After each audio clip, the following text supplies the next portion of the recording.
Məcbur eləməlidir evdəkiləri ki, mütləq televizora bax. Bu çünki milli mentalitetin tərkib hissəsidir. Televizora baxmıram sözü deyən adama bilirsiniz, necə yanaşmaq lazımdır. Yox, mən dişimi yumuram, yox, mən çimirəm. Yox, nə danışırsınız? Mən ictimai yerlərdə belə hərəkətlər edirəm. Bu tərbiyəsizlik kimi qəbul olunmalıdır. Ədəbsizlik kimi qəbul olunmalıdır. Anti-gigiyenik əlamətlər toplusu qəbul olunmalıdır. Belən ictimai televiziyanın, Azərbaycan Dövlət Televiziyasının elə tok-şovları var ki, siz onları heç vaxt sosial mediada görə bilməzsiniz dırnaqarası mediada.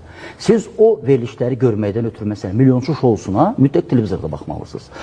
Maska şousuna mütləq televizorda baxmalısınız. Düşən pullar şousuna mütləq televizorda baxmalısınız. Əlbəttə, hər kəs televizora baxmaya bilər. O qədər adamlar var ki, televizora baxmır. Amma televizora baxmadığını mədəniyyət göstərirsək, elan eləməkdən danışıram mən. Onu demək olmaz ki, mən televizora baxmıram. Mənim yanımda o televizora baxmıram sözü deyən adamı həmişə çox sərt cavab gözləyir mən tərəfdən. Ən çətin sözləri də, ən ağır sözləri də mən adamlara deyirəm. Bu mənim fəaliyyət zonama müdaxilədir, pis mənada müdaxilədir.